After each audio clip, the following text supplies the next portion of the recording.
And let's gavel in and begin. This hearing is virtual, so first a few housekeeping items. During the meeting, the chair or staff designated by the chair may mute participants' microphones when they are not under recognition for the purposes of eliminating background noise. Members are responsible for muting and unmuting themselves.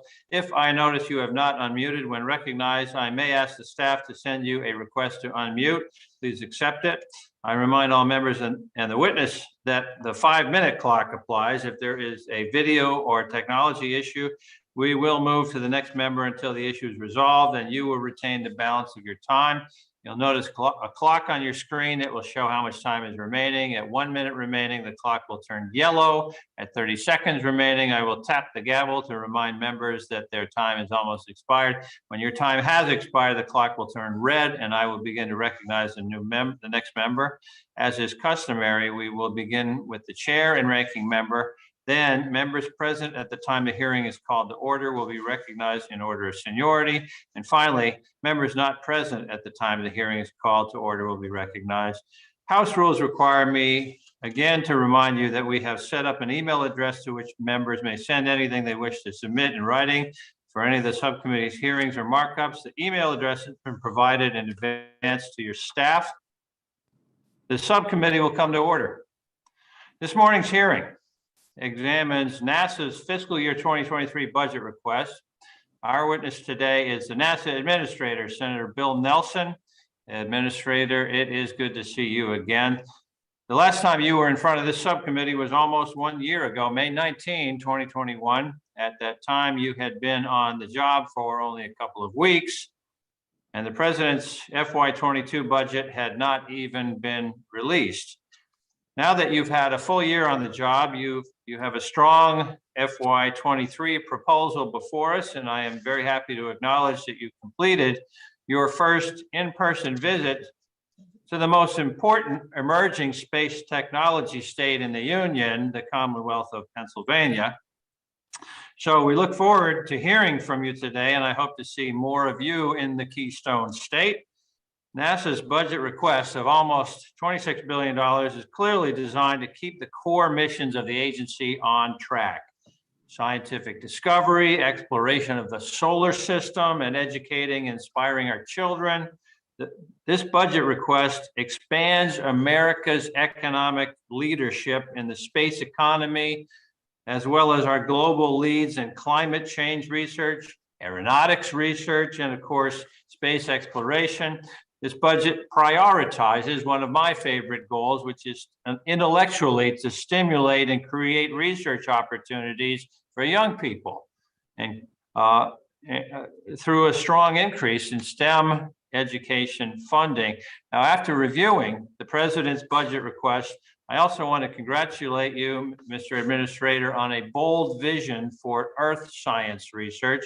In addition to developing 4 major missions and continuing or operating more than a dozen others, the FY23 request proposes a new Earth Information Center that will make NASA a go-to resource for climate change data that can be shared across academia and the federal government.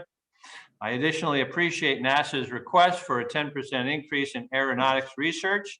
Collecting data on climate change is one thing, but NASA's aeronautic research can be an important way to slow its progression. And to that end, NASA's aeronautics work is helping to reduce greenhouse gas emissions by developing more efficient aircraft engine, improving air traffic management, and pioneering electric flight. But no matter how useful NASA's general research is, the agency will continue to be known mostly for its flagship initiative to return American astronauts to the moon, the Artemis program. Artemis is truly a national program. When Artemis 1 flies later this year, it will inspire and unify our nation, reminding everyone that we have important shared purposes and that those efforts bring us together. When crews do go to the moon in later missions, the plan this time is to stay there and not just plant a flag and leave. But even though we all support inspiration, the scientific benefits of both uncrewed and crewed space exploration must come at a reasonable and fair cost to the taxpayer. I mention this because according to the GAO, the Government Accountability Office, NASA has more major projects in development right now than at any other time since GAO started tracking them. Most are related to Artemis, but NASA's Science Directorate is also juggling an unprecedented number of major missions designed to unlock the secrets, including emerging secrets of the universe. Make no mistake, those are answers we all want. But as you well know, this subcommittee, the full appropriations subcommittee, and the Congress must be careful when appropriating and overseeing large sums of money. Unfortunately, across all major NASA programs, schedule slips and cost overruns have increased for the 6th consecutive year, with cumulative overruns for your major project now exceeding $12.6 billion. Some of the delays and cost increases, of course, are due to the continuing impacts of COVID-19. Some are there because NASA is trying to do things that it has never done before. So you're essentially inventing what you're doing as you're doing it. Well, while they're at least partially understandable, the rising costs and lengthening schedules are definitely a concern, Mr. Administrator, and we'll talk about those. Given the budget realities we face, it is more important than ever for NASA to manage contractors and programs efficiently and in ways that benefit the taxpayer. Poor performers have to be held accountable so their failures do not reflect on the agency. And most of the companies involved in Artemis and your science missions are doing great work, from the small mom and pop shops to the largest aerospace corporations in our country. But let's be clear, participation in America's space program is not an entitlement. It is a privilege. And most people understand that. Certainly workers on the line every day assembling hardware do understand that. But Administrator, I would ask you to let me know if there are company leaders out there who need to be reminded of this principle. It is a principle on which I know we both agree. In conclusion, I am confident that this subcommittee can be helpful in realizing the full potential of the space economy, including in parts of the country not near a NASA center of operations. The FY23 budget submission is additional evidence that the American taxpayer is, in a sense, a multiple billion-dollar partner with private companies to drive commercial space growth. The benefits of that partnership need to be felt nationally, and those benefits must always be worth their cost. So again, Administrator Nelson, I know you understand this. I look forward to hearing your explanation of the FY23 budget request and how it keeps us moving in the right direction on NASA's indispensable missions. At this time, I now recognize my friend, the ranking member, Mr. Adderholt, for his opening remarks. Oh, thank you, Mr. Chairman, for yielding, and I greatly appreciate this hearing as well this morning for NASA's FY23 budget request. And I join you in welcoming Senator Nelson back to the subcommittee. And of course, he has been a longtime friend of space, and we look forward to hearing from his testimony this morning. I have made it clear that there are serious concerns that we need to have about the runaway spending that we've seen from the majority, and we've also seen from the administration. As a Congress, we must reject the trend of overspending and regain a focus of our national responsibilities first and foremost. But in addition to the Department of Defense, funding of NASA must be a priority.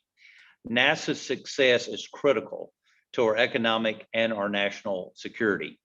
We simply cannot ignore the threat from China and our adversaries who are making technological, manufacturing, and exploration advancements on a daily basis.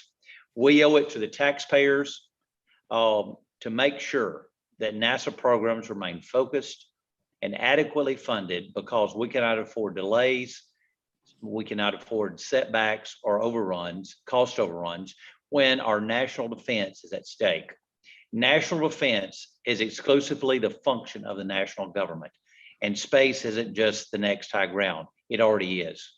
To ensure that the United States remains the global space power, I believe we need to commit to a set of principles or pillars that I want to mention briefly. First, I think it's important that we maintain and enhance the United States dominance and leadership in space.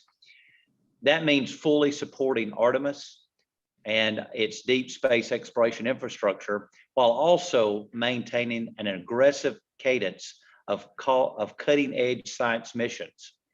As we advance Artemis programs, NASA must continue to recruit ally nations to join us in implementing the Artemis Accords. And the National Space Council must lead efforts to leverage national assets across all agencies.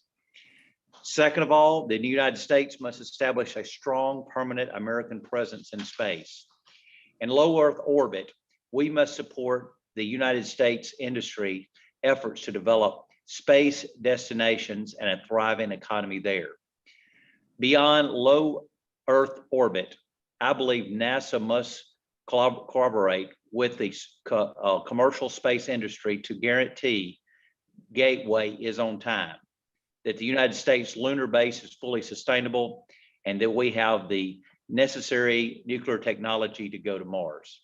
Next, the United States' success in space cannot rest on NASA's shoulders alone.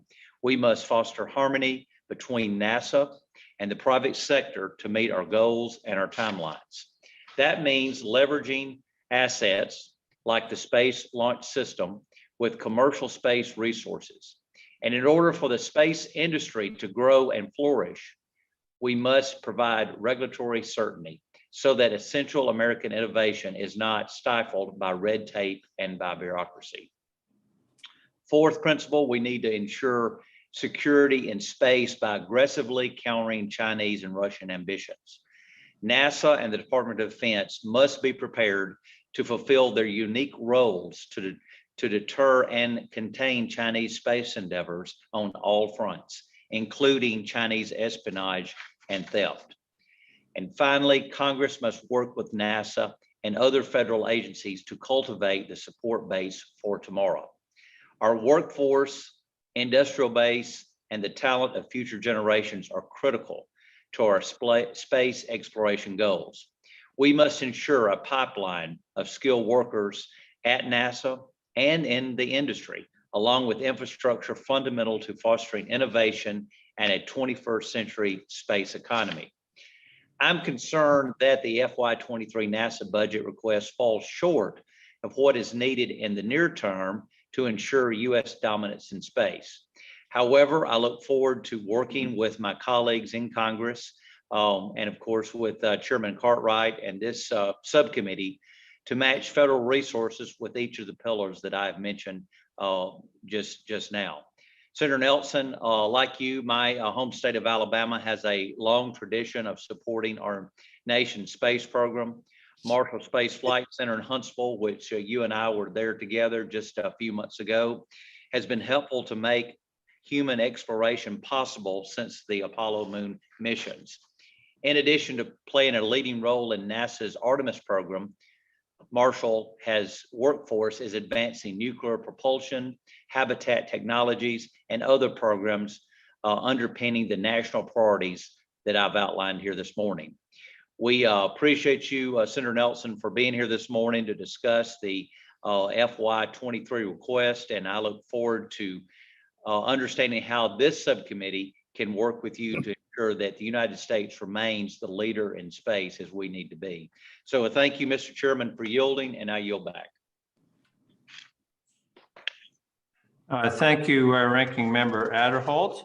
I now recognize the witness for 5 minutes of testimony. You're recognized, Administrator Nelson. Thank you, Mr. Chairman. And if I may, Mr. Chairman, submit my opening comments for the record. And what I'd like to do is just talk to you. Very well. Thank you, sir. I want to say prior to us going live, talking to the ranking member talking about the House office buildings, it flashed me back to so many pleasant memories.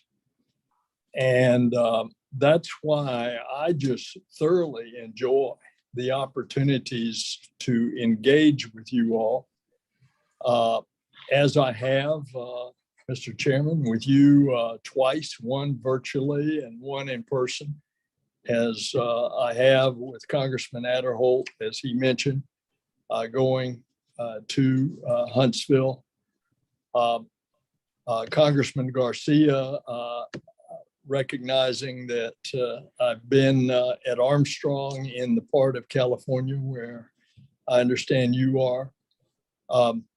I saw Congressman Case on the video, and just to say to him, I've been to Hawaii. I've been to the Big Island. I've gone up both of those big mountains on the Big Island. One that we're doing a lot of environmental research, and the other that we've got all those telescopes.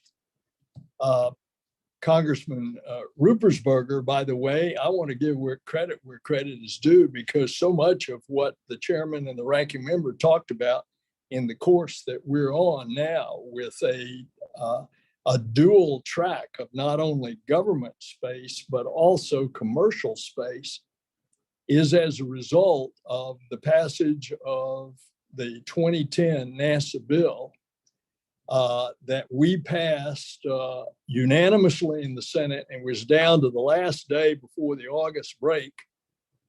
And we didn't have the votes, and Steny Hoyer didn't want to bring it up, because he was torqued off that he says the House always has to take the Senate position on the last moment. And I said, but this is something that you approve of. And he put it on the suspension calendar, and we didn't have the votes in the morning. And Dutch Ruppersberger and John Culberson took me by the hand for the entire day into the evening on the House floor as we visited with recalcitrant members. And by the time that vote came at 11 o'clock at night, we had a 3/4 vote, far exceeding the 2/3. And then Congresswoman Ming, I see you also, and New York City, the state of New York contributes so much to our aerospace industry, both aviation and space, as well as defense. So I just wanted to say that personally, having seen you all on the screen here. And again, I come back to Congressman Ruppersberger. If it hadn't been for him, we wouldn't have had the votes that day. And we wouldn't be on the course that we're on. And little did I know back then that fast forward 12 years that I'd be here trying to explain all this and satisfy you that you're getting your money's worth out of what you're appropriating in both the government program and the commercial program. Now, let me pick up right there and tell you this is a $26 billion budget. It's got an aggressive aeronautics plan. I'm down to just 40 seconds. I want to say that we're going to launch Artemis this year. That'll be the unmanned one. You've already seen the efforts on the lunar lander in the private sector, and now getting competition so we can keep that price down. You've seen what we've succeeded in the area of science. This is a very aggressive science budget. You've seen how we're addressing climate change in the budget. You see that we're doing more in trying to do aviation manufacturing, and I'll close with this. We are going to fly the first all-electric airplane in about a month. We're going to fly by the end of the year, both of these out at Edwards, which is the Armstrong Space Research Center. We're going to fly the low sonic boom supersonic transport, which will be a way for commercial aviation in the future. It's a pleasure, Mr. Chairman, to be here with you. Thank you for that testimony, Administrator Nelson, and your full written testimony will be entered into the record. We're going to begin a series of questions now, 5 minutes for each member. I'll begin by recognizing myself for 5 minutes of questions. First area I want to get into won't surprise you. It's about the Mobile Launcher 2, the ML2. This is the pad from which the Artemis 4 rocket is to launch in the year 2027. And it's been problematic in its course. It hasn't gone well, ML2's development. I know this is already on your radar screen, and it's something that we ought to talk about, particularly because there's an IG audit being completed on the subject now. It's now 4 years since the contract was first awarded. I am concerned with how much we have to show for the $500 million plus that's already been spent on it. Administrator Nelson, if Congress were fully to fund NASA's request of $232 million in FY23 for the ML2, how can we be assured that we'll see good project progress on the ML2? You're right, Mr. Chairman. It's over cost and it's behind. I don't like it. It's going to cost more money. And I eagerly await the publication of the IG report, which I think is going to have some very good insight into the mistakes that have been made. Having said that, if we're going to launch an evolved Artemis SLS, which right now is scheduled for Artemis 4, which will launch the core of the Gateway plus the human capsule Orion. If we're going to launch that, we got to have a more powerful rocket. And when, as I mentioned, the 2010 NASA bill, we purposely made the SLS evolvable so that it was, by changing the rocket more powerfully, that you could continue to have and meet from this system the loads that we were going to be needing to launch. Back in the Saturn V days, they just had one rocket. They had 2 mobile launch platforms. They didn't have to change them. In this case, we have to have a second mobile launch platform, which is the old Saturn V second platform. And it's got to be altered in order to accommodate the heavier loads in the taller rocket. And it is what it is. I don't like how this has gotten out of control. We're trying to bring it back under control. And you have my pledge to try to do that, Mr. Chairman. Well, as with any public or private entity, there are wins and losses and successes and failures. Without going into what they are, we know they're there. Here's the question. As NASA runs 35 or so major projects identified by GAO, what management lessons has the agency learned for how you can effectively protect American taxpayers while developing unique and important scientific instruments? You constantly have to ask the hard questions, Mr. Chairman. And by the way, it's not 35, it's about 100 simultaneous projects that are going on in NASA.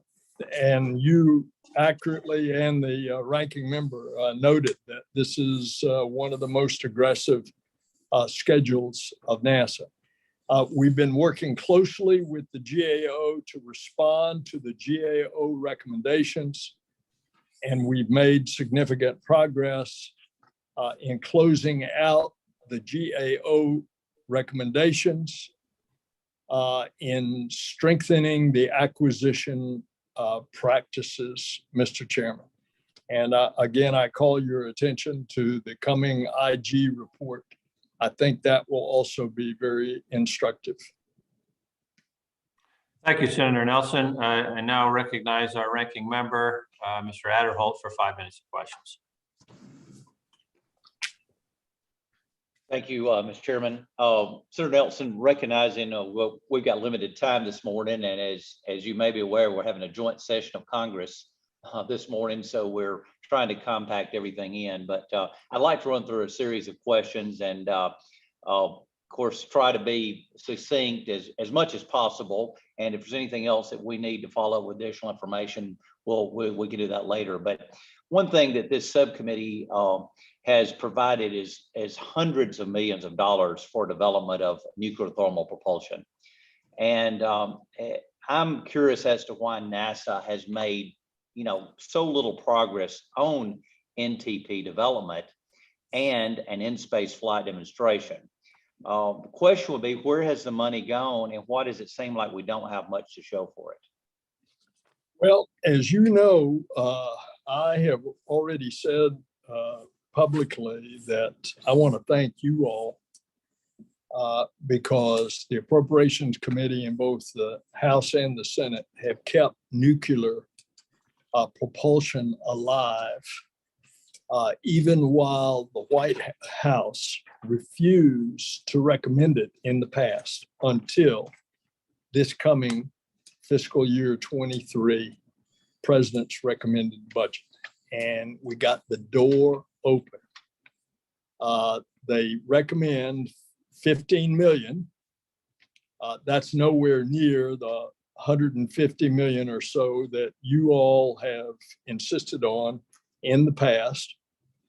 But it's also significant that the president's recommendation, 10 million of which is for nuclear thermal and 5 million of which is for nuclear electric. And what that's saying is, for the future, we got to look at both. We got to look at all kinds of propulsion because of the necessity of getting to Mars faster with humans so that you don't have to stay on the surface of Mars for a year or two until the planets realign. If you can get there faster, you can stay a couple of weeks and you can come back.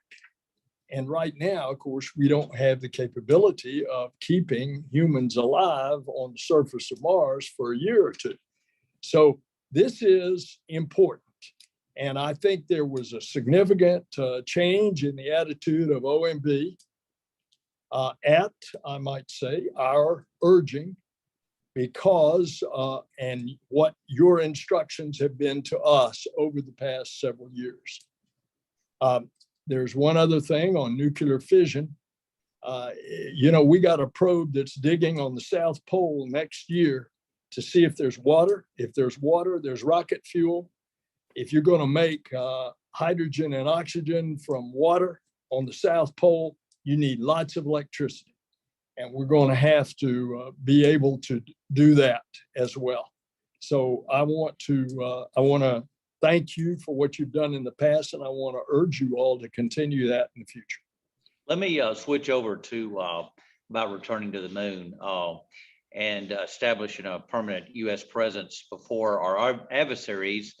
And that is critical that the American have leadership and that we have dominance in that area. Of course, we cannot risk safety for the sake of urgency, but we also cannot exercise complacency while our adversaries sprint to try to take the next frontier. So to that point, when do you think we can actually expect U.S. boots back on the moon? Our schedule, Mr. Chairman, and this is not lightly said, is in 2025. We're going to launch unmanned this year. Then 2 years later, we're going to launch with a crew that will orbit the moon, come back, check out all the systems. And then 1 year later, which is 25, we're going to rendezvous in a lunar elliptical orbit that's a polar orbit.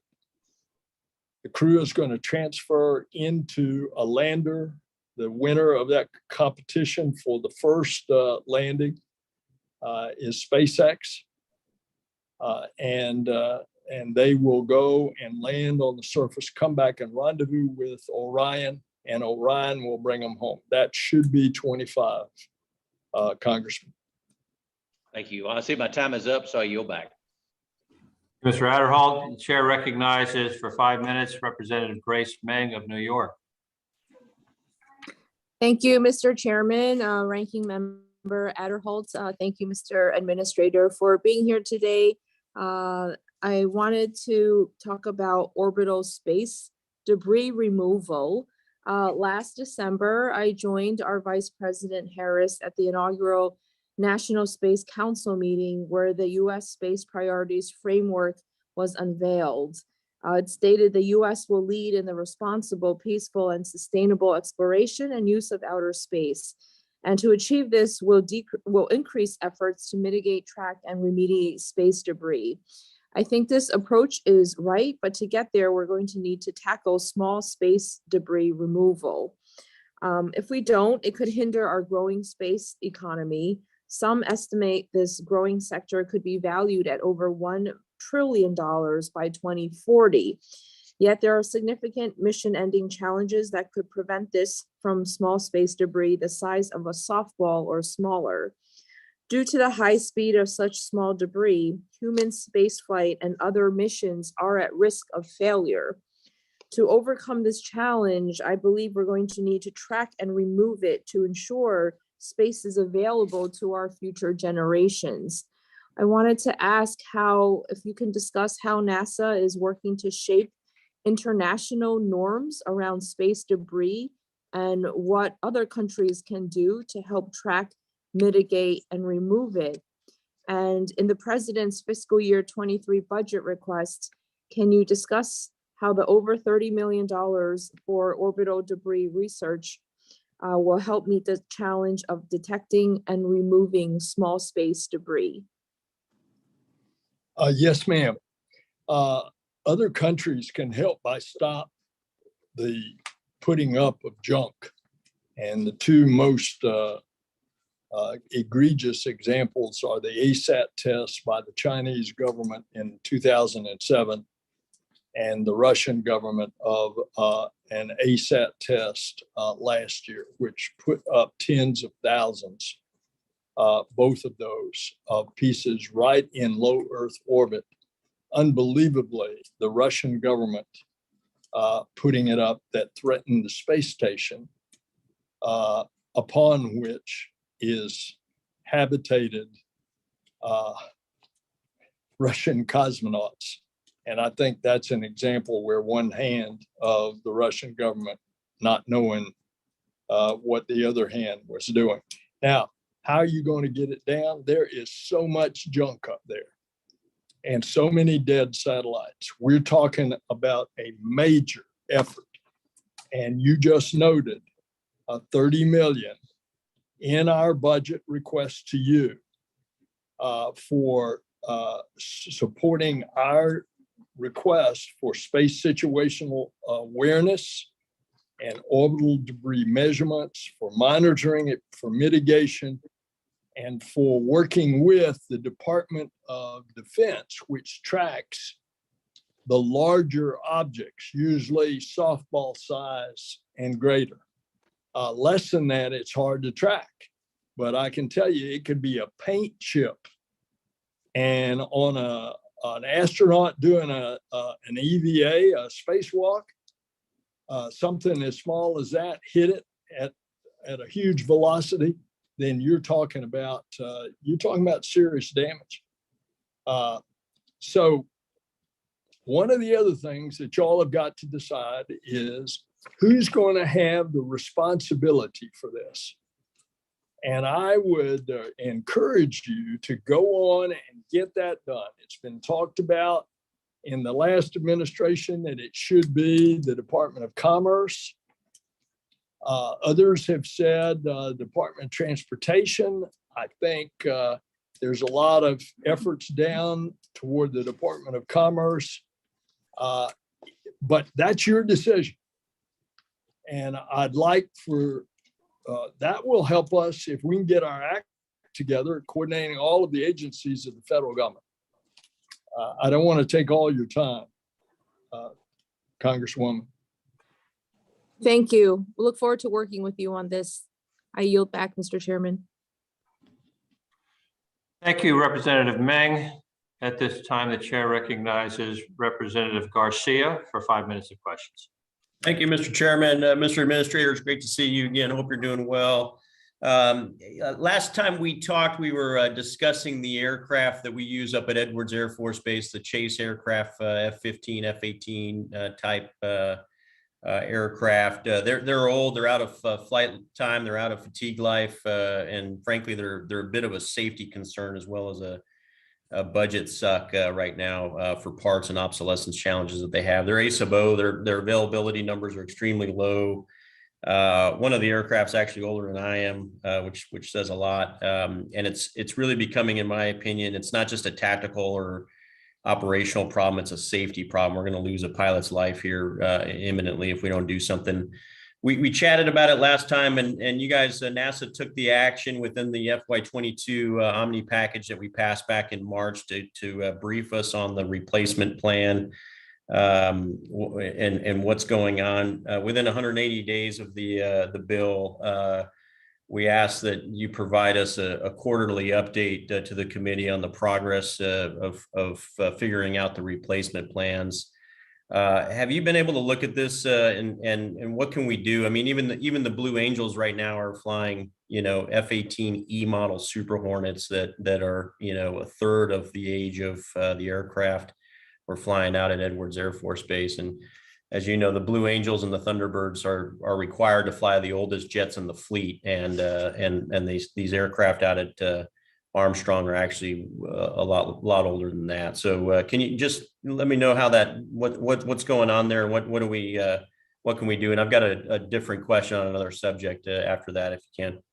Okay, I'll make it quick. Yes, Congressman, everything you said is accurate. We have been getting hand-me-downs, and they're aging. The parts are not there. We need newer aircraft that we are putting through extreme testing. And it's my hope that we are moving in that direction. Everything that you said is accurate. And I want to see that sooner than later. Does that require something from DOD and the Pentagon to help facilitate that for you? Who do we need to go talk to? I mean, it's got to be more than just hope on this one, right? We actually have to have an acquisition plan and a coordination MOU of some sort in place with DOD to transfer these aircraft. Does someone in NASA have this as an action to go Yes, lead this project for us? Yes, sir. Our flight research folks are doing that. We're working with DOD to identify basically used aircraft, F-15s and F-18s, which could be transferred to NASA upon their retirement from the military service for NASA operation and or parts, as well as maintaining that current fleet. Yes, sir. We are aggressively talking to DOD. Okay, thank you, sir. We have a whole bunch of questions I'll submit for the record regarding HLS and the X-plane programs as well as SLD, but I just wanted to kind of get your your thoughts on what's going on with Artemis right now. I know we rolled her out for the wet dress rehearsal, had a couple leaks and failures. We've put her back into the bay. What is your perspective? What's our timing looking like? I know there's a get well plan in the bay, and then we're waiting for Celestial Mechanics to cooperate for a launch. What's your over under on a launch this year for Artemis? Well, it's going right now, I would say, in August. Okay. It will then check out uncrewed all the systems. It's about a 30-day mission. It will go further than any American human spacecraft has gone. And it will set the stage for 2 years later for the first crew. And that will orbit the moon and come home checking out all the human sustaining systems. And then about a year later is when we rendezvous in lunar elliptical polar orbit and send the lander down to the surface. Okay, so you're thinking August timeframe for the go, and obviously pending a successful dress rehearsal coming up next month, right? That's correct. Okay. As a matter of fact, it ought to be going back out for a wet dress rehearsal very soon. Thank you, Mr. Our Administrator. Mr. Chair, back to you. I yield back. Thank you, Mr. Garcia. Mr. Case, you are recognized for 5 minutes. Thank you, Mr. Chair, and aloha, Mr. Administrator. I deeply appreciated your kind comments about my home state and visiting Hawaii Island, the Big Island. That is my home island, so either that was a fortuitous statement or you're very well briefed, or both. Hawaii has been a very proud part of NASA and space exploration from the very beginning, since we tracked some of the earliest spacecraft across the Pacific, the only tracking station over on Kokea, Kauai, bringing us across, and of course picked up many of our astronauts, and we have proudly hosted the world's best telescopes and also the world's best analog sites, planetary analog sites. I understand that's the new word for HABs, what I always called HABs, the best places to practice on landing on the moon as elsewhere. So I appreciate the connection with Hawaii. And I do want to say, by the way, Mr. Administrator, that I completely endorse the comments at the outset by both my chair and my ranking member on the incredible opportunities for NASA, but also I think the incredible challenges to NASA to pull off such an array of initiatives in a way that is fiscally responsible. The risks of failure along these lines are high, and yet the opportunities, if we do it right, are incredible as well. And so I think we all share the concerns that we are fiscally responsible and judicious with the taxpayers' money as we go through this process.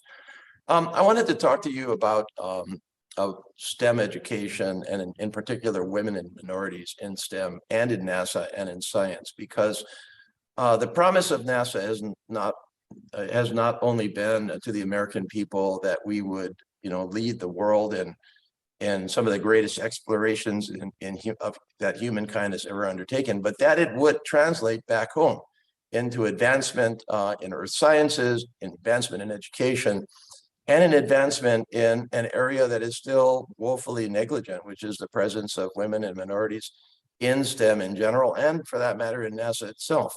And so I appreciate your increase in the Office of STEM engagement, where you have proposed to go up another 9% over FY 2022, but that's on a $150 million base.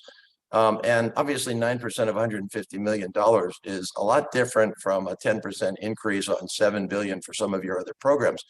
And so I simply have to ask you the question, do you think that this is sufficient to pull off this side of NASA, which is not just about NASA, it's about national policy to get more women, more minorities into STEM? The fact that Artemis and others are carrying women minorities out into space and to the moon is an incredible statement. But that is a few people, and it's an inspiring statement, but it's going to take a lot more than that. I don't know whether we're doing enough. Well, thank you. The truth be told, I'd like a lot more money in STEM. But remember, we have a secret sauce that a lot of people don't.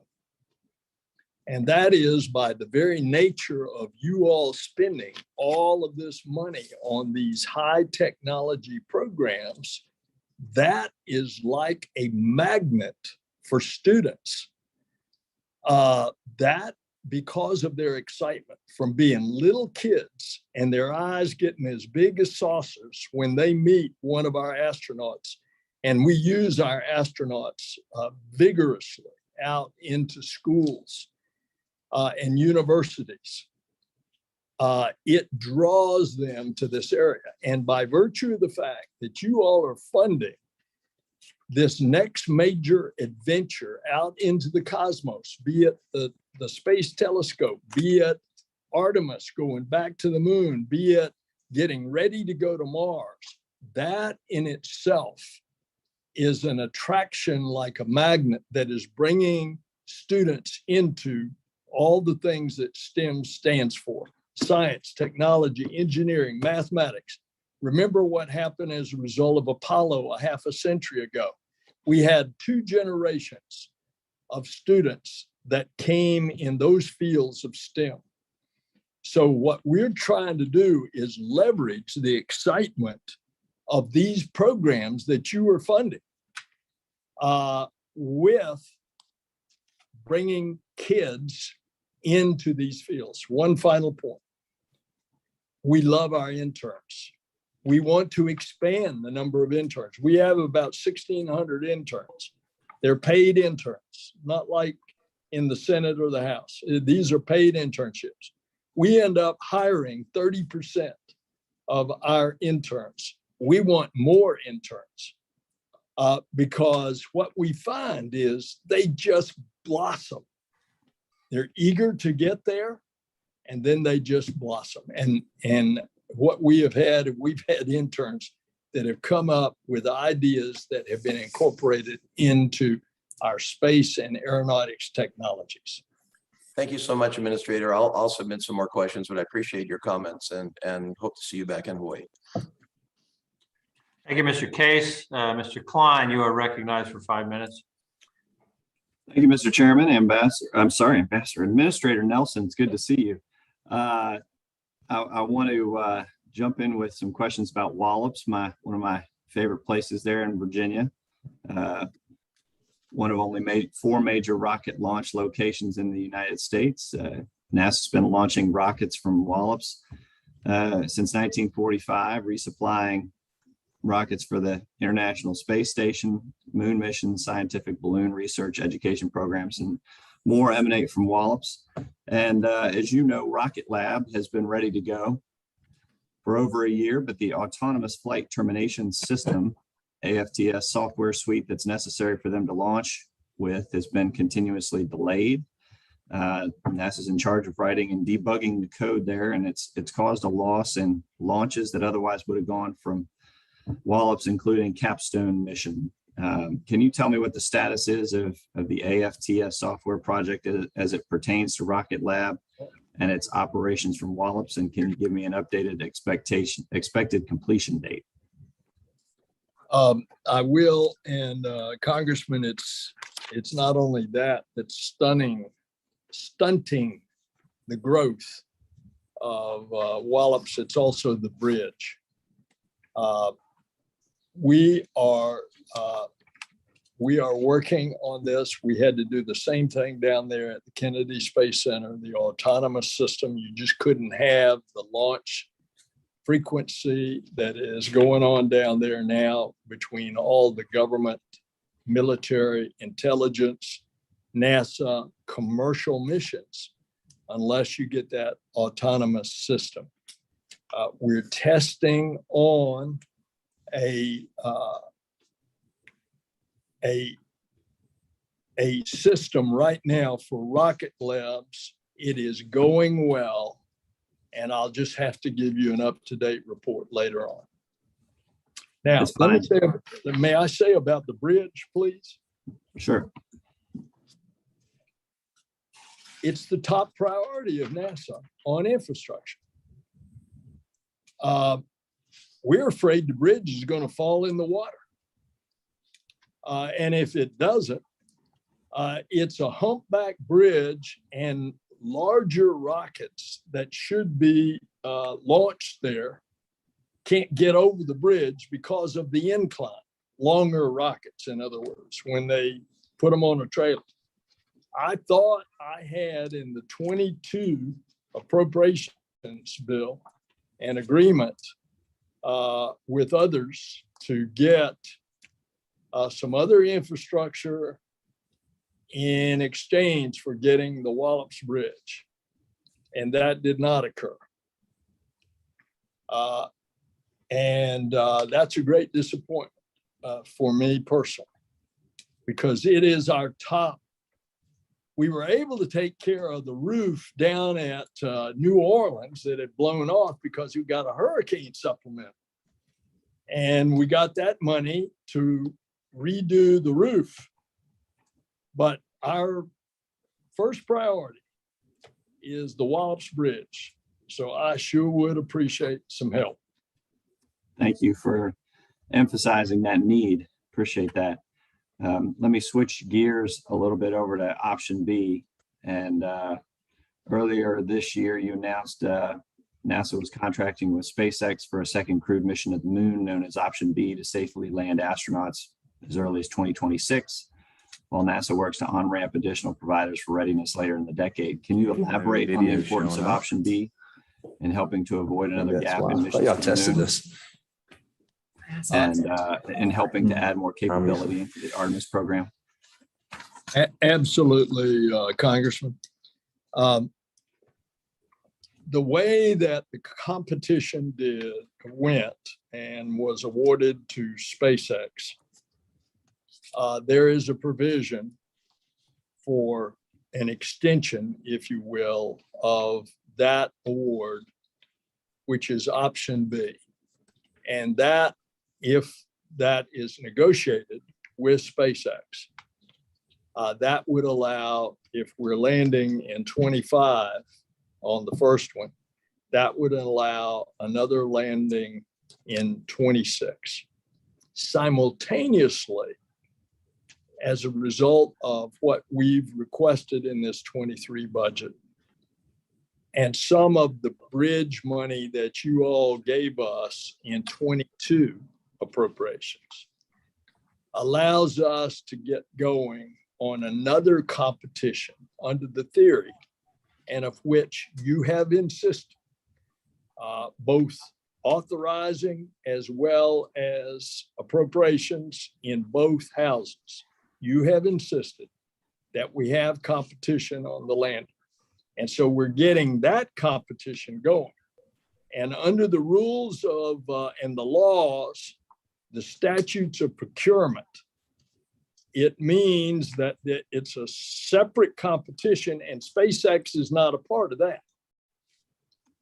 So once we got a winner in that competition, then we've got two landers that we will decide in the future.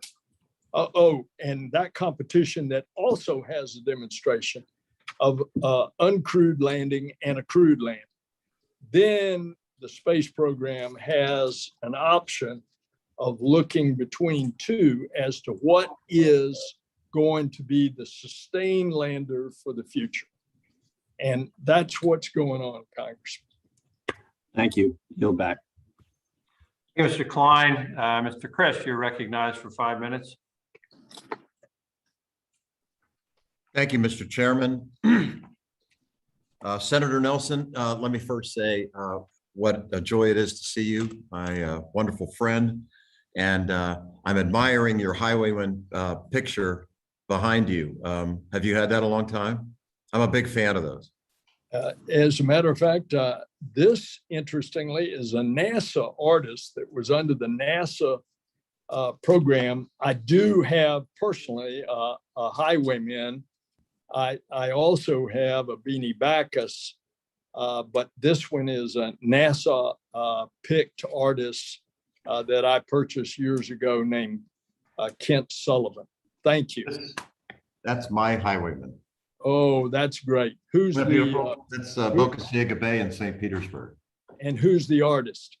This one was Gibson. Yeah, he's certainly one of them. He was great. He was great. And you're great. And thanks for everything you're doing at NASA, Senator. You've long championed fixed price contracts with commercial industry as the most effective way to keep programs on track and control costs and strengthen American industry, all while ensuring our safety. And I've seen firsthand, as have you, obviously, how NASA's private partners have brought thousands of jobs and billions of dollars of new economic activity in Florida. Can you discuss briefly the importance of having industry and government work together for NASA, for America? Absolutely. And as I was given credit where credit is due at the beginning of the testimony today to Dutch Ruppersberger, he was very significantly instrumental in us passing the 2010 NASA bill that set us off on this dual course of government program in space and a concurrent and parallel commercial program that has turned into this public-private partnership that you see today. Yes, very important. That's great. Thank you. And I'm curious, and you've already been asked this because I wasn't at the outset of the meeting, forgive me, but in terms of manned spaceflight, I think there's some kind of a launch this summer in the same spacecraft that would be manned eventually. When do you think would be the earliest we could get the manned one up? Well, as you know, we are launching humans every 6 months now to the International Space Station. And yeah, but I think this is a different kind of mission I'm talking. That's correct. The big one, you know. You're referring to the largest rocket ever. We're going to launch it in August. It will be uncrewed and all the systems will be tested, returned safely through the fiery heat of reentry with about Mach 34 coming into the Earth's atmosphere. And then 2 years later, we will launch the first crew. And 1 year after that, we will do the first landing, which is 25. 25.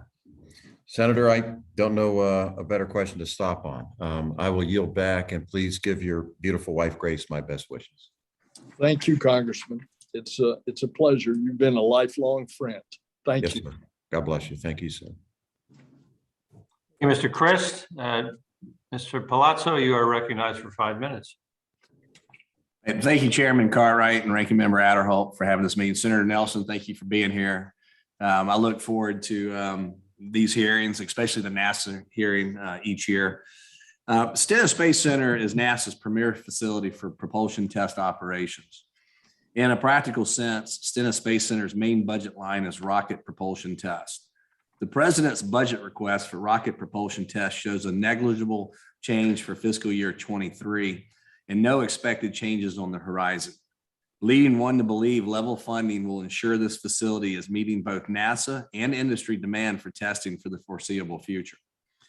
I would like to read a line directly from NASA's fiscal year 23 budget request. NASA's rocket propulsion test program maintains and manages a wide range of facilities capable of ground testing rocket engines and components under controlled conditions. This test infrastructure includes facilities located across the United States, and the program provides a single entry point for any user of NASA rocket test stands. RPT retains a skilled workforce capable of performing tests on all modern day rockets and supporting complex rocket engine development. RPT evaluates customer test requirements and desired outcomes while minimizing test time and cost. Now, Stennis Space Center is a national treasure, as you were quoted saying on your December visit to Stennis. Industry continues to look at utilizing Stennis Space Center for the expertise of its personnel, the 125,000 acre buffer zone, the A and B, and particularly the E test complex, and because of the abundance of propellant stored on site at Stennis. However, I have questions about whether Stennis will remain as a national treasure, given the ever-evolving nature of space exploration. So Senator Nelson, do you believe that level funding for the rocket propulsion test budget into the foreseeable future will both keep pace with inflation and meet industry demand for commercial space company needs, defense space company needs, and NASA's own testing needs? For the time being, Congressman, yes, but you have a beautiful opportunity to have the Stennis Space Center evolve into a propulsion test complex that will be government and commercial multi-users, not unlike what has happened to the Kennedy Space Center. That was primarily a government launch center, and now it is a multi-user spaceport. And with that 125,000 acres that you have there, you've got so many other opportunities. You, for example, have there the US Navy that's involved. There are unlimited opportunities, but just in the area of rocket propulsion testing, it can become the place for commercial and government rocket engine testing. Well, thank you, Senator Nelson. I agree with you. That's why the enhanced use lease agreement extensions are so important, and also helping the center look at economic development and sites, in attracting a new industry to the region is a win-win for everyone. My next question, Congressman, on that, may I say, if you all could help us on the enhanced use lease, it's this herky-jerky 1 year at a time authorization. If y'all can give us that authorization for a number of years in the future, so we don't have to run around at the last minute getting some moving vehicle to attach enhanced use lease. And the congressman from Mississippi has just pointed out a good example. Well, sir, I agree. And I think the House has been the leader on renewing enhanced use lease agreement. We had a 10-year bill that did pass. And when it came back from the other body, it was shortened tremendously. So I agree with you. The industry needs certainty, industry needs stability. And we're hoping maybe this is the year we will give it to them. And real quick, last question, sir, can you tell us what you perceive NASA's role is and should be in helping the Department of Defense and the defense community to develop hypersonic capabilities? And does that extend to utilizing NASA's testing infrastructure? I believe that some of it is classified, Congressman, but just suffice it to say that NASA's involved. And a lot of our expertise in space and aeronautics is considered valuable in research and development by across the broad spectrum of government. And the bottom line, I agree with you, Congressman, that we need to be very serious about developing hypersonic vehicles. Well, sir, thank you for your time. Chairman, I yield back. Thank you, Mr. Palazzo. And Representative Lawrence, you're recognized for 5 minutes. Thank you, Chairman Cartwright. I just want to say to Administrator Nelson, I want to thank you for your continued work as the administrator and putting an emphasis on diversity and racial equity. I was so happy last month when Dr. Jessica Watkins became the first Black woman to a crew member on an international space station. And I look forward to the Artemis program that will land the first woman astronaut and Black astronaut on the lunar surface. I want to thank you for that. In the line of the diversity and inclusion, I have a question about minority-owned businesses. One of the things I hear constantly from the minority chambers and groups for women and minorities is the ability for you to shift the dial when it comes to procurement practices. So with the fiscal year 23 budget, what steps is NASA taking to ensure that women and minority-owned businesses are able to participate in the federal contracting? And if I could just add to that, when you say participating, I'm talking about more than your desire, but what's the checks and balances? What's the, because if you keep doing the same thing, you're gonna keep getting the same results, even though your heart is good. So what are we doing to ensure, to recruit, to train women and minority business to participate, to hopefully get more of the procurement contracts? I want to answer you very specifically. I want to just give you first personally, the way I ran my Senate office and the way that we are running this team here that I brought into NASA, 59% are women and 32% are people of color. We have taken diversity equity plan that Joe Biden announced. We have put together that plan. There is a printed version of it. And it reaches into every area, including the underrepresented areas, rural areas. What we're trying to do to make sure, for example, grants are given into minority communities and also rural communities that might have been excluded from those kind of scientific and space grants. It is very important to us that we not only do it with the workforce and the symbols that you just mentioned, such as the first woman, that the next landing will be the first woman, but also that we do it in how we are operating our contracts, our procurement. All of this has been part of it. It's also reflective in how we reach out on our STEM education to minority communities and underserved communities. So yes, ma'am, this is being taken seriously over here, and I would commend for your staff to get you a copy of our diversity plan, which is printed. And I think that will show you the breadth of how we are taking this seriously. So is there any monitoring aspects of this? So you know where you are now, that we can actually see if that's your commitment, if it's actually coming to fruition?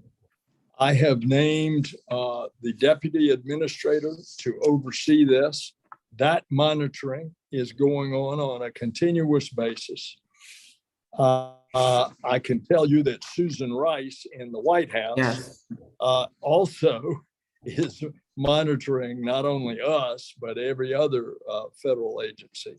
So, Mr. Administrator, if I can ask just one quick question. When it comes to the environment, when it comes to electrifying vehicles and airplanes, where is NASA when it comes to your commitment to reducing carbon footprints? And where are you with your technology to ensure that our future crafts that we're using are in line with our commitment to advance technology? Because there's a lot of carbon footprint that goes up with every plane. I will be happy to answer that with the chairman's permission, since the clock ran out. Yes, please go ahead and answer the question. Thank you, Mr. Nelson. Hugely. I mean, I can talk to you about the Earth Information Center that we're going to set up so that everything that is happening to the environment in fact, is available to everybody, both private and public and school kids as well. I could point out to you not only what you mentioned, that we want aircraft to be much more efficient, the design of the wings. By the way, the wing tips, that came from NASA on a commercial airliner.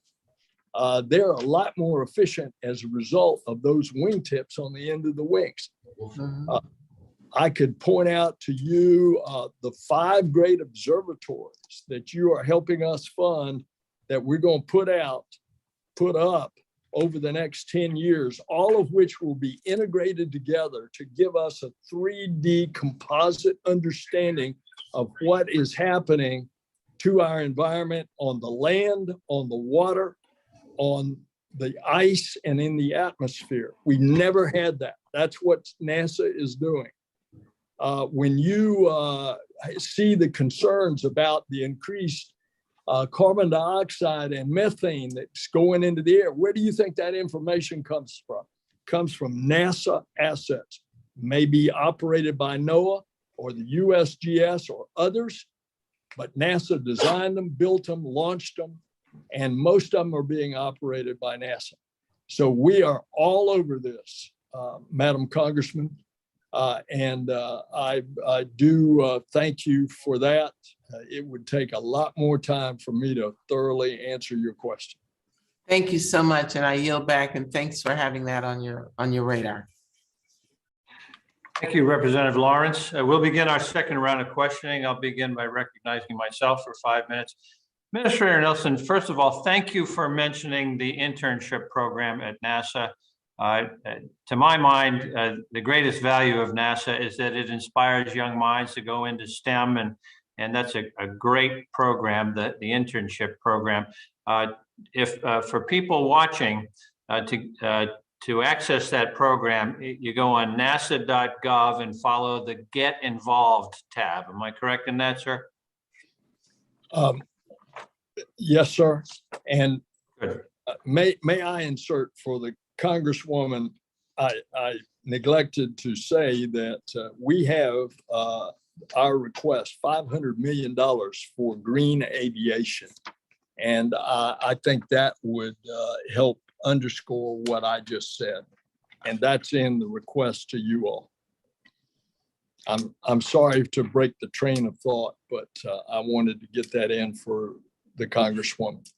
Administrator Nelson, I'm going to insist that you answer my questions and not other questions from other members, or share art tips with Charlie Crist, if you can control yourself. Okay. In all seriousness, we were discussing cost overruns and time overruns and some of the challenges at NASA with budgeting.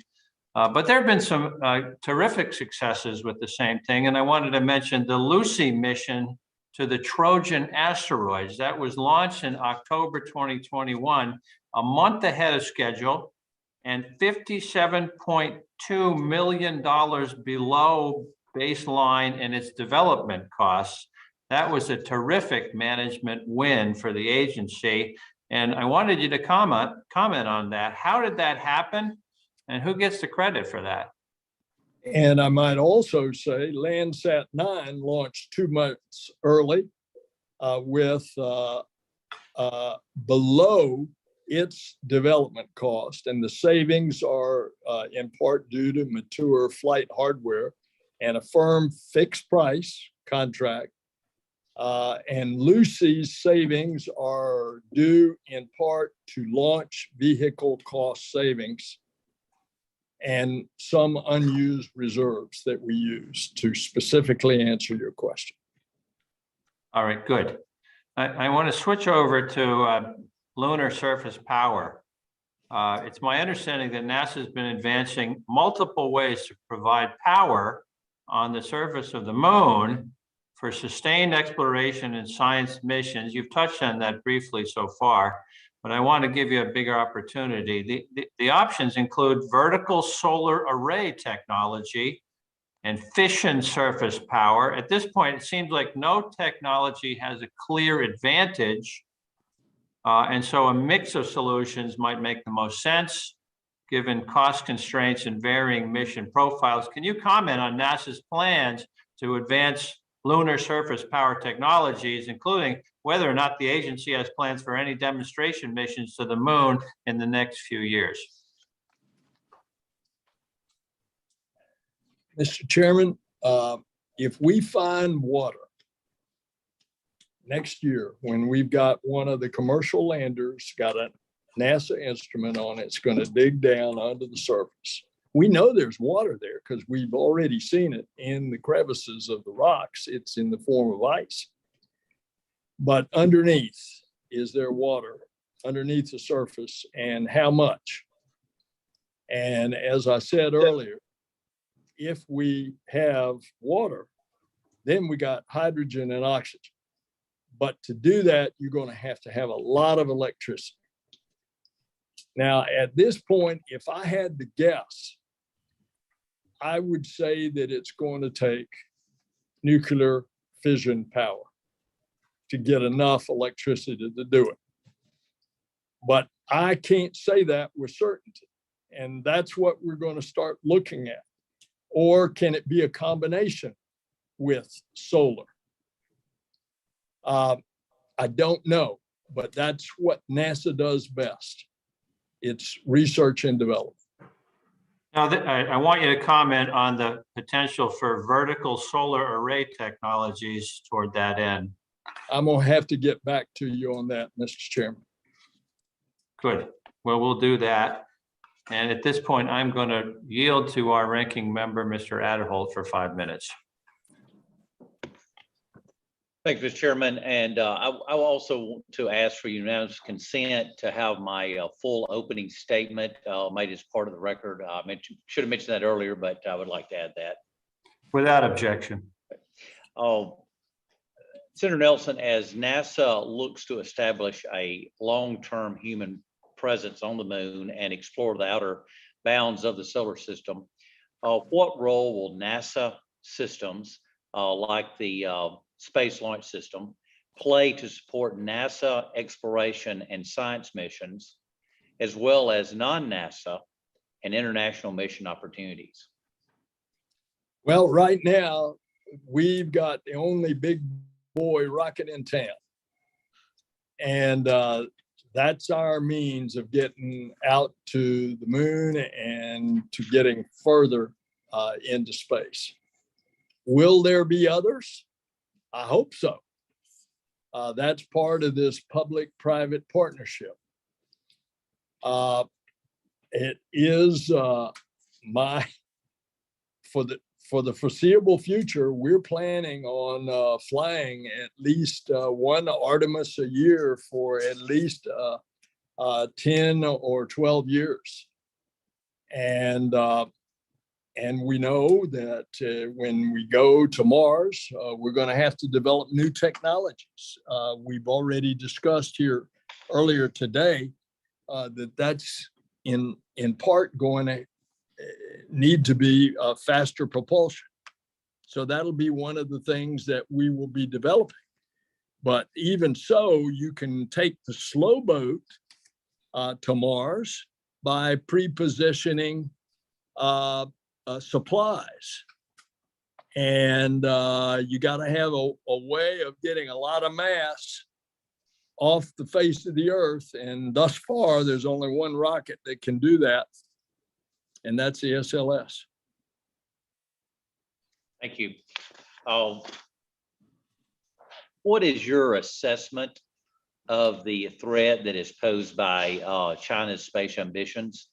And does their exploration advancements on the moon and Mars give you concern? Yes, sir. And I believe we are in, and have said this publicly before, I think we're in a space race with China. China in the last few years, they've done some impressive stuff. They're only the second nation to be with a rover on the surface of Mars, a rover that works.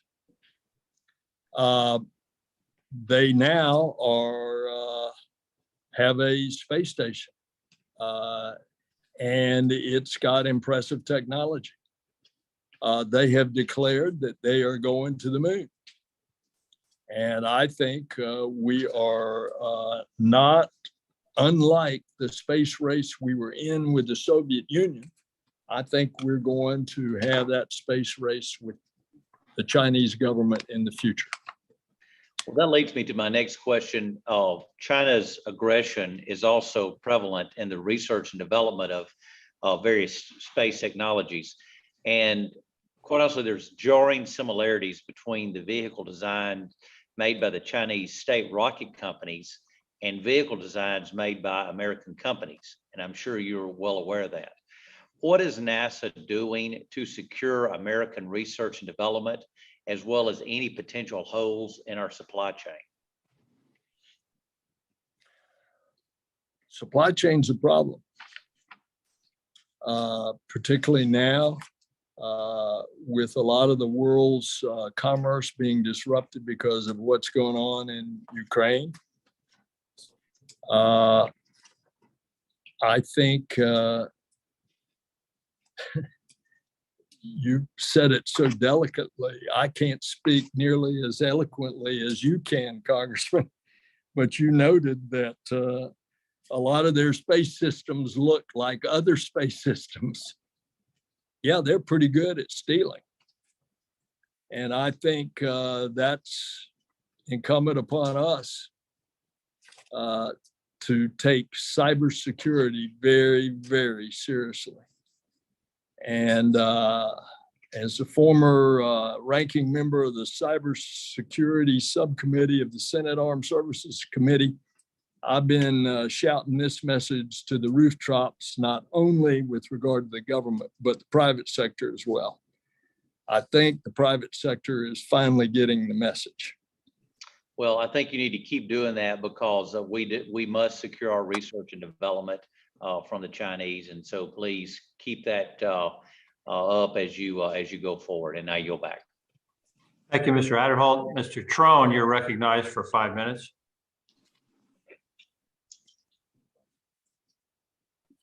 Okay, thank you, Administrator Nelson, for joining us here today, and Chairman Cartwright and Ranking Member Adderholt for holding this hearing on the budget at NASA. Maryland is proud home of Goddard Space Flight Center, as well as a significant aerospace workforce. NASA supports over 35,000 jobs and billions of dollars of economic output in Maryland. My question is, there's 30 plus Maryland supplier companies that have helped build the systems for NASA's upcoming Artemis 1 mission.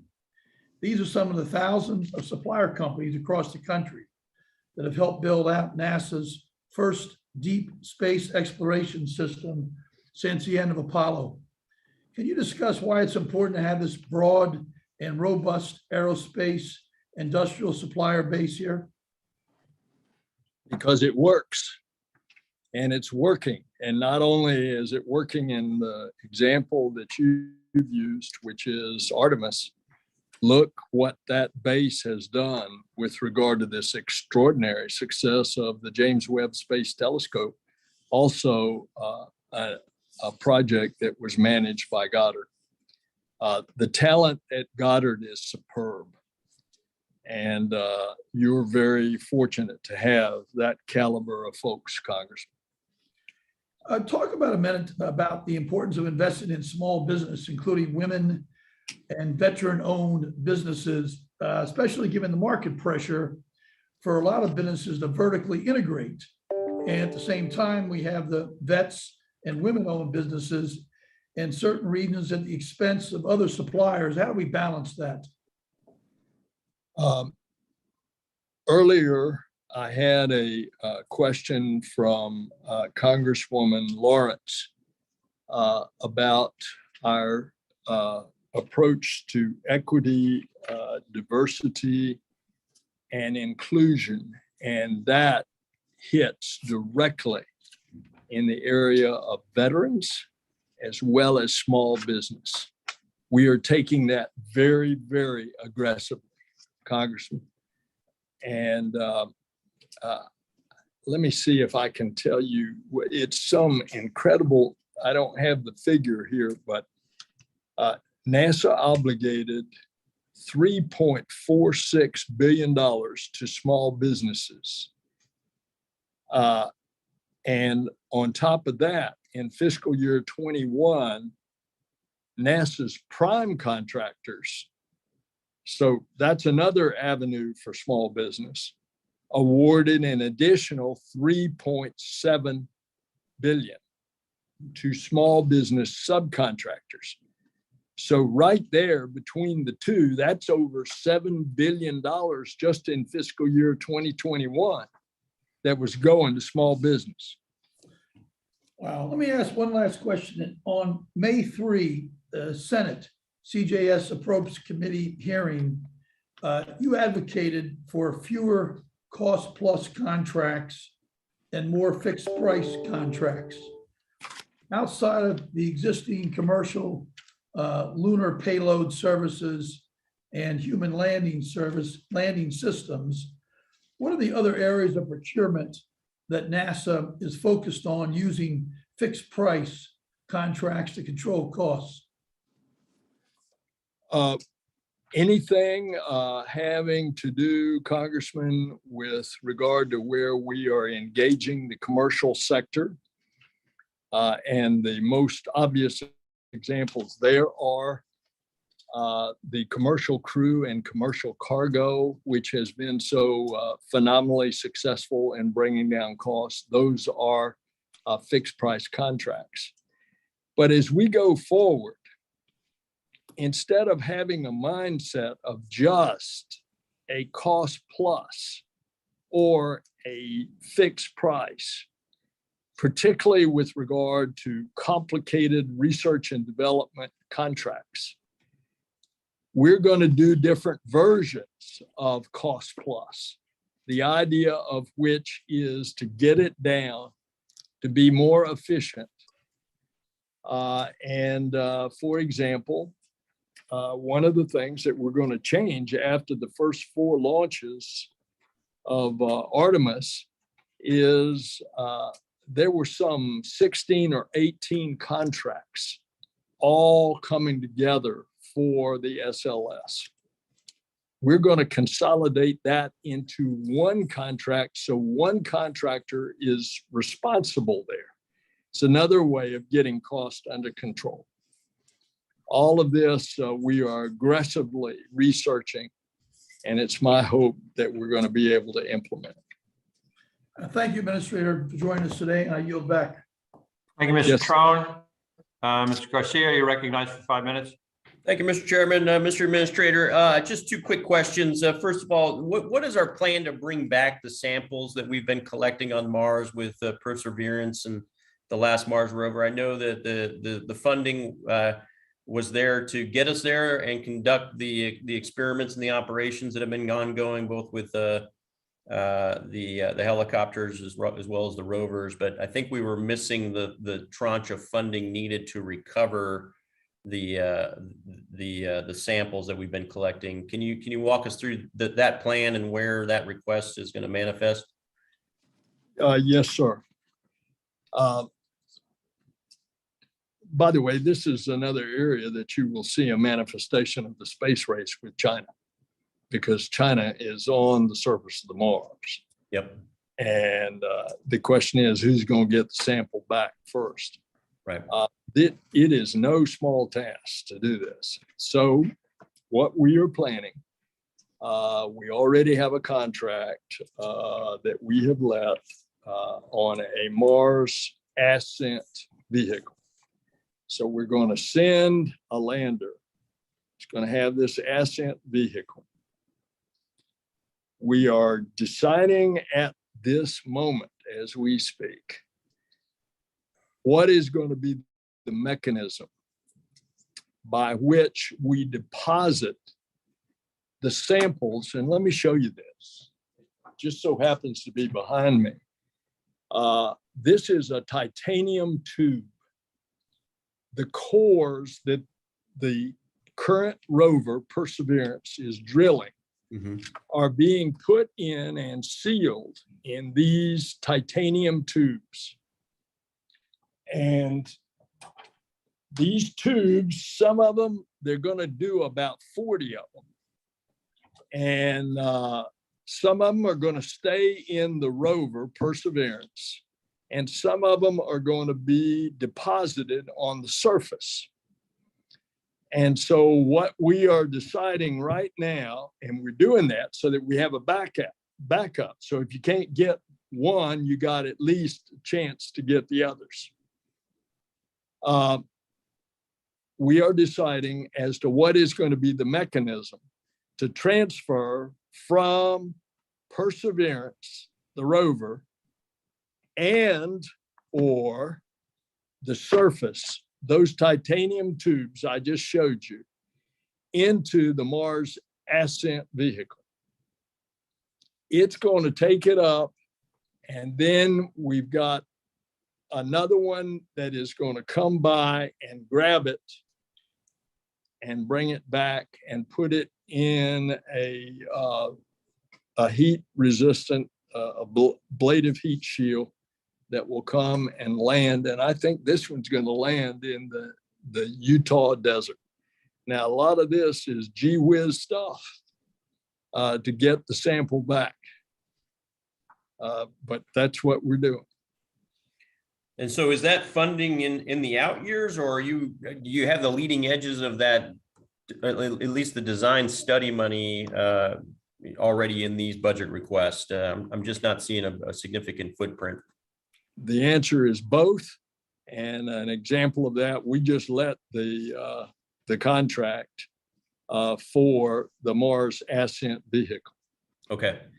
Thank you, Mr. Administrator. Last question, you mentioned China. This is obviously a new space race, right? It's a renaissance, really a new golden era for our space program, but also for other nations. Some of them have signed on to the Artemis Accords. We've got to make sure that this domain is one of transparency, of peace, freedom of liberties, navigation. The Artemis Accords are meant to do that. What is NASA doing to continue to spread signatures or get more folks to sign on to it? And what are you doing relative to China and Russia, who are currently not on it, but we need to continue to have those diplomatic negotiations to ensure this isn't, effectively Star Wars in our own between here and the moon, as well as within our own solar system. 19 countries have signed the Artemis Accords. You would expect something like the UK, but you might not expect Ukraine. You might not expect United Arab Emirates and Bahrain and Colombia, Israel, and so 19 of them. We're going to continue to get companies. And what is the Artemis Accords? It's basically like a standard operating procedure out in space and utilization of space for peaceful purposes. Now, it's no secret that the Russian and the Chinese government space programs are all mixed in with their military programs. So we've seen the reluctance on them to touch anything like this. So we're going to continue to push it. All right. Thank you, Mr. Administrator. Mr. Chairman, I yield back. Thank you, Mr. Garcia. Mr. Palazzo, you're recognized for 5 minutes. Thank you, Mr. Chairman. Administrator Nelson, Senator Nelson, I apologize. Recently, you said that cost plus contracts are a plague, and yet Space Act agreements are set up as cost plus. Can you please explain that statement and how that mentality stands to affect space centers like Space Center in my district? Well, it affects every center because it's all a part of the cost. We want to get leaner and meaner, Congressman. Right. We want to stop these contracts from growing and growing. And the chairman gave a couple of examples, Lucy and I mentioned Landsat 9 that came in under cost and were quicker than what they were originally scheduled to be. That's what we want to be. But you got to tailor the contract to the specific mission that you're contracting for. You can't do everything cost plus. I mean, you can't do everything fixed price, nor should you do everything cost plus. So there are iterations of cost plus, particularly on your research and development contracts. Yes, sir. I agree with you. We got to become leaner and meaner. And I appreciate the fact that you brought up that we truly are in a space race with the Chinese and to some extent the Russians.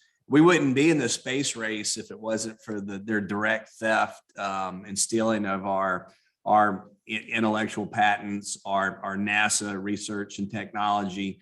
And so, look, we can't go back and rewrite our security protocols and things of that nature. But in the past, I mean, way in the past, when I first got here, the culture of securing our secrets really was lackadaisy. Can you tell me what has NASA done to improve the culture? Because it's top down. I know in the past it's like, hey, we want to share our documents. We're, again, the mission of NASA, and you have scientists and they want to cooperate across the globe. But at the same time, we had people getting on planes with laptops and going back to Beijing. And so what are we doing to protect our secrets now? Because we are not, I wouldn't say in a life and death, but we are in a race for the space domain. And we need freedom-loving democracies to be the ones that are dominant and in control, not these countries that are have nefarious plans to use space to their own personal gain. Well, directly related to you, Congressman, as a committee member, is that we have requested $667 million, which represents a 9% increase over the 22 request. And that's for the IT program to develop, modernize, and enhance the agency's cybersecurity capabilities, the implementation of a robust IT supply chain risk management. We discussed that earlier as well. And to use technology, data, and AI, machine learning and automation to strengthen our NASA workforce. So we're making this request. Now, by the way, this isn't just NASA, this is every element of government. And as I said earlier in a previous question, I was the ranking member of the cybersecurity subcommittee of the Senate Armed Services Committee, and this is all over the government, and it's the private sector as well. It truly is. Senator, thank you for your leadership at NASA, and you have a great workforce. I know personally, I've seen Michoud, Stennis Space Center, Johnson, as well as the other centers. You got a great workforce, and they want to continue to be the leader in space, and we're going to do everything we can to help you. So thank you, sir. Chairman, I yield back. Thank you, Mr. Palazzo. At this time, I'm going to recognize our ranking member, Mr. Adderholt, for a third, just to kick off a third round of questioning so we can accommodate his schedule. Mr. Adderholt, you're recognized. Thank you, Mr. Chairman. Senator Nelson, how does NASA plan to sustain a healthy workforce if there's not a future national programs like Shuttle, like ISS, SLS, and Orion to cover these functions?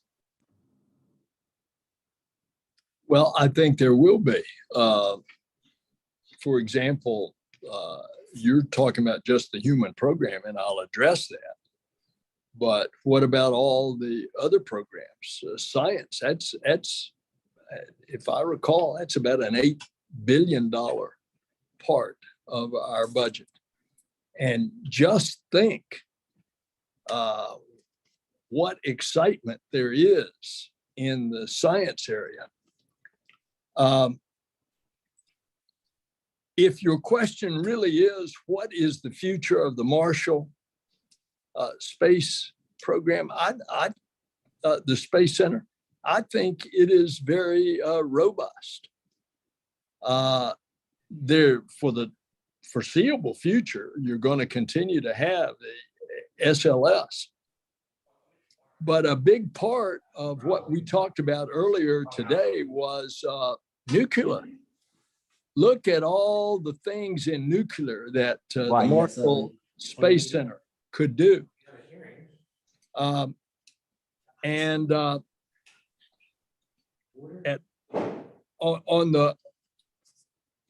well, let me just stop there and you take it from there. Where else do you want to go with it? Yeah, well, certainly, you know, that this day, I think hit on it, and I think that's excited we have. So, it's something that I want you to be mindful of, because I think it's something we need to address. Let me shift gears and talk about just a bit about, I strongly support commercial LEO destination programs and that further empower the industry. I do see a concern in the complete absence of explicitly U.S. government entity in LEO, especially given China still has a government presence in LEO after ISS. Do you also have concerns over a lack of U.S. entity involvement in LEO after the end of the International Space System Service? No, sir, I don't, because we're not going to have the government sector leave LEO. We're just going to take the precious few dollars that you give us, and we're going to direct them out into the cosmos instead of doing everything ourselves in LEO.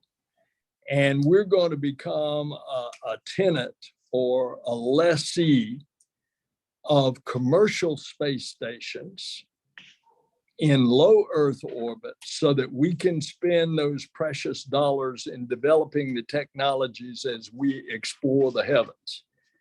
I really don't see that. And if the commercial area were to never develop, which I think is stretching credulity, because look what has happened in the commercial sector with regard to space already.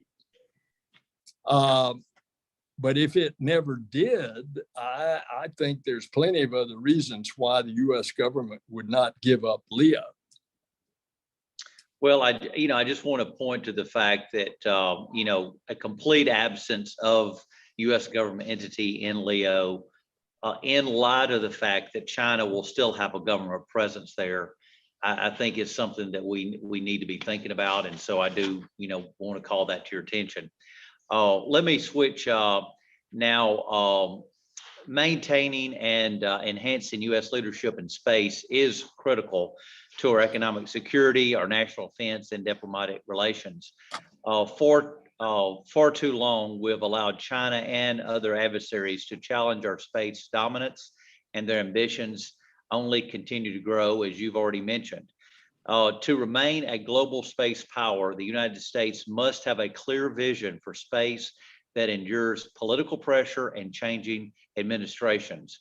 We must maintain an aggressive cadence of deep space exploration and space missions, develop new cutting-edge technologies, and establish long-lasting alliances with other countries, and hold NASA and commercial partners accountable to ambitious timelines. How does the FY23 request that's being put forward ensure U.S. leadership in space itself? I think by the whole budget. I would have to go back and say that the course that NASA was set on a dozen years ago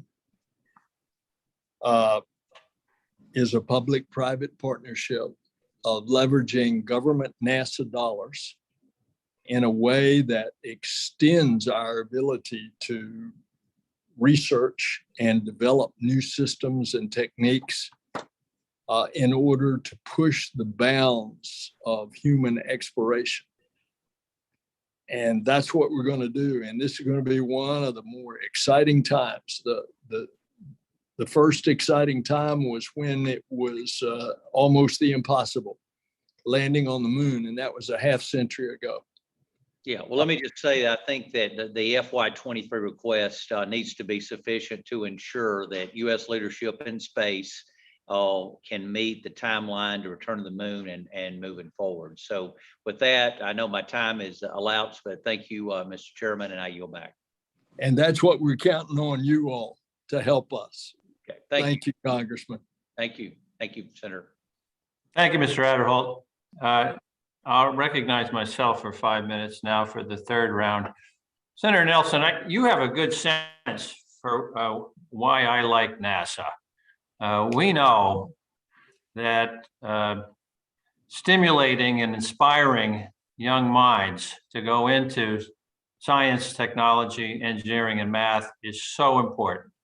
If you look at the creation of wealth in this country, so much of it has always come from technological and scientific breakthroughs. You look at the Fortune 500 companies right now, the ones crowding the top did not exist a generation and a half ago because they're all based on some scientific or technology breakthrough that was the product of an inspired young mind in the United States of America.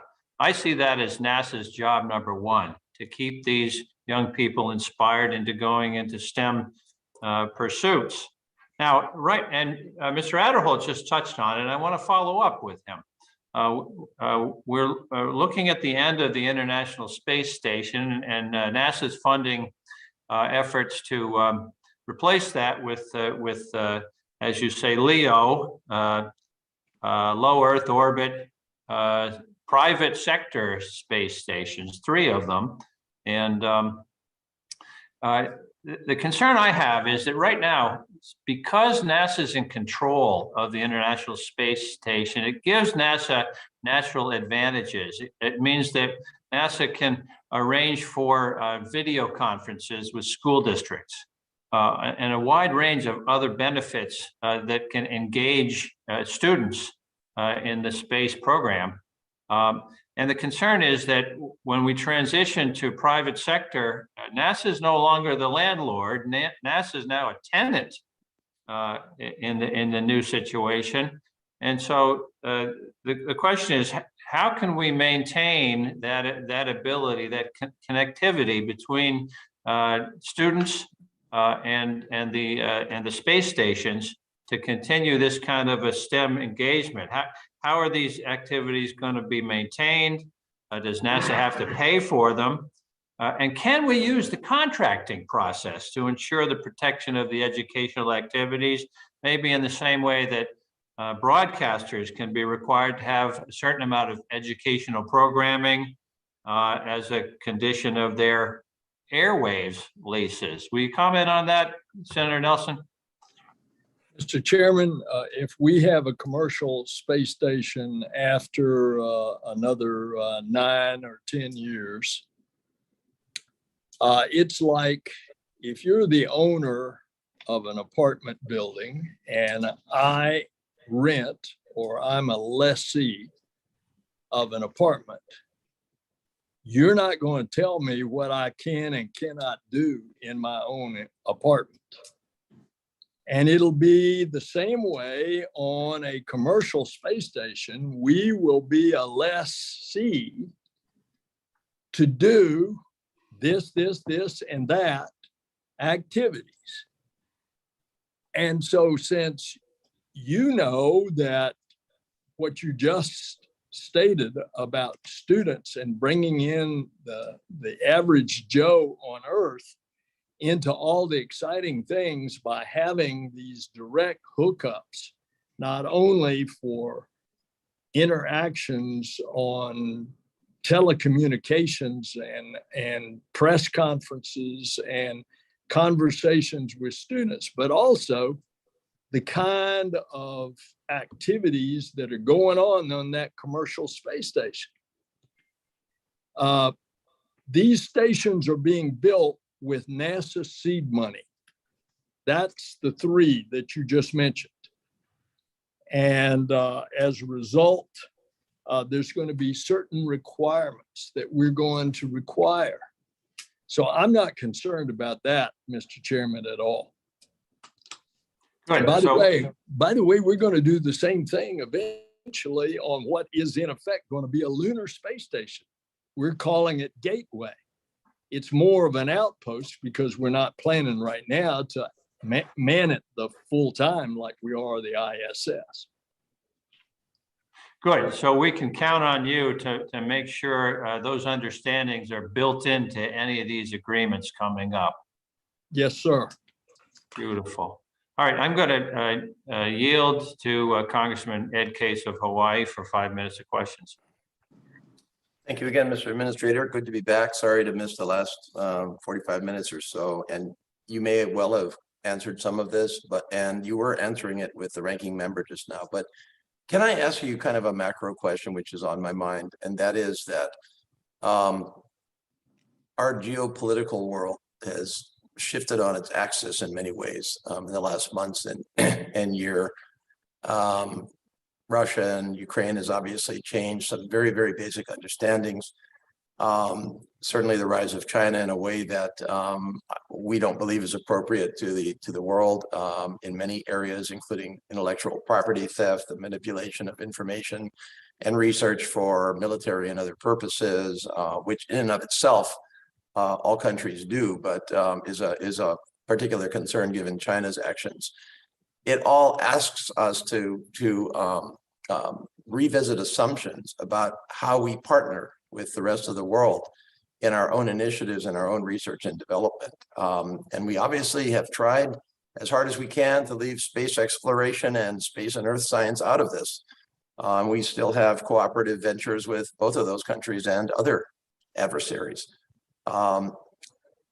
Is there anything that you think we need to change in our basic approach as to authorizing and financing NASA? Are there risk areas where we should simply put on far greater guardrails than we have to date on our expenditures in R&D, for example? To what extent should we consider delinking some of the cooperative ventures that have been very successful to date? It's just a broader question that's on my mind. And I think we have to ask these questions. You want me to answer one of those questions first, Congressman? I guess I put a lot into one question, but what kind of difference funding and authorization approaches should we take given the change in the geopolitical climate, even in just the last year, with specific respect to Russia and China? Well, let's understand and nail down the prospect that our space program is an international space program. For example, on the space station, we've got some 30 nations that participate. Look at the space station. We built it with the Russians. We have to operate it with the Russians. They have the propulsion, we have the electricity. Look at the modules. There is an ESA, European Space Agency module. There's a Japanese Space Agency module. Look at the Lunar Space Station or Gateway. The Europeans and the Japanese are participating there as well.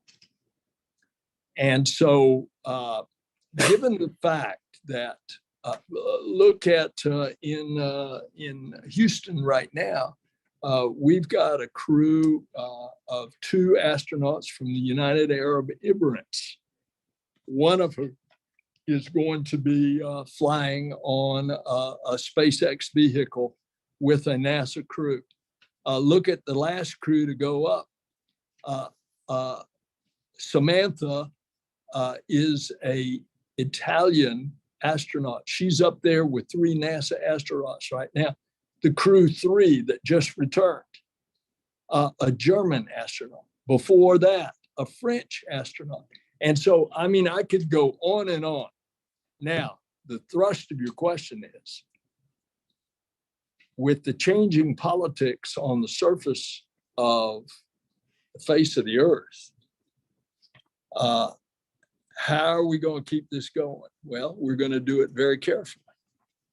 And I can tell you that we have seen nothing but professionalism from the cosmonauts on board the space station, and we have seen nothing but a professional relationship in both the Moscow and the Houston mission control centers, and the way our people, our NASA people, are being treated in Moscow, and the way those Russian folks connected with the